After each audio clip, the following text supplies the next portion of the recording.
now in New Jersey. Powered by TAPinto. Brought to you by Lakeland Bank. And by Bag Up NJ, a public awareness campaign of the New Jersey Clean Communities Council. Thanks for joining us on this Thursday, May 11th. I'm Kristina Behr. Piscataway Township is set to celebrate baseball great Jackie Robinson. According to TAPinto Piscataway, the town will commemorate the 75th anniversary of when Robinson played in his first Major League Baseball game, the first player to break the color barrier in the sport. This Saturday, there will be a ceremony honoring Robinson for his accomplishments and an alumni softball game featuring former Piscataway High School baseball and softball team members. A new ordinance is being drafted in Fairlawn to keep chickens from running afoul. TAPinto Fairlawn, Glenn Rock reports the council discussed for a third work session regulating how many chickens per household should be allowed. Currently, there is no ordinance governing the ownership of chickens, but there are many households with them, which some residents say are a nuisance. Phillipsburg Comic-Con is returning. The high school comic and anime and manga clubs hosting the 7th annual Comic-Con in person. TAPinto Phillipsburg reports it's more than just comics too.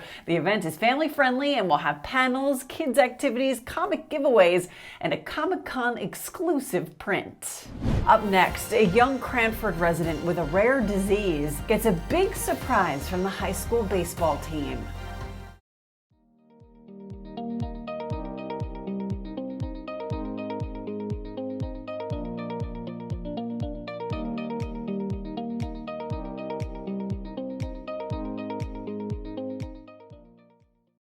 Welcome back. The Cranford High School Baseball team knocks it out of the park, and they weren't even on the field.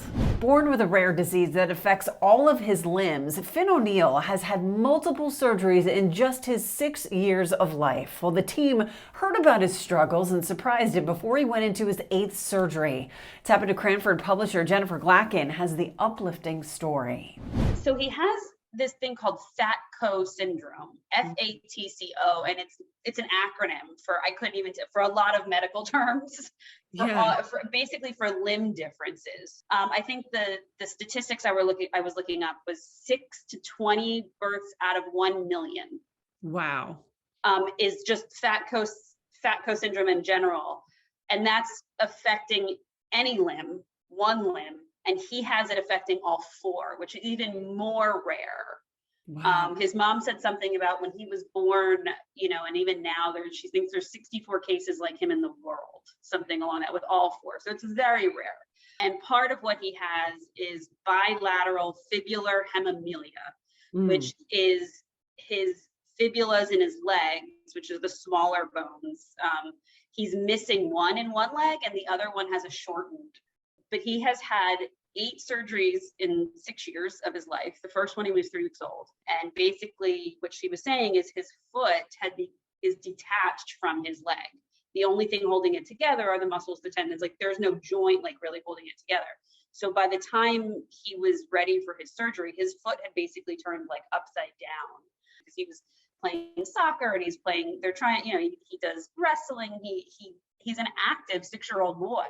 So she was saying that literally this surgery was to reattach his foot to his leg. And so this little boy has just been through the gamut. And she said, she put in a social media post that the older he gets, the harder it's becoming for him because he realizes the pain he's going to be in after surgery. And so she had put out a thing where, can you please send us pictures and good vibes, and we're going to save it for him during his post-surgery so he has something else to focus on. That message kind of got to one of the baseball team's parents, and they said, hey, this is what's going on. And an even, I think, more heartwarming piece to the story is the baseball team was actually in a game earlier that day. That's why they're all in their uniforms. So after they won their game, against another team, a local team, is when they came by, horns honking, lighting up the street, and just had this big sign for him. And she said they could have just taken a photo and left. She goes, they could have gone home after their game and like, peace out, we're tired. And they came at 9 o'clock at night after their game And she said they were wrestling with him because he was showing them their wrestling moves, and they were genuinely interested in him and his big brother, Liam, they were talking with him too. These high school kids were just so amazing to him. And she said it kind of made all of his fears kind of melt away for the night, and then they had a long drive to Baltimore the next day for the surgery, but it just kind of gave him a night of peace after that, which was just so incredible. To reach TAPinto's large local audience, visit tapintomarketing.net.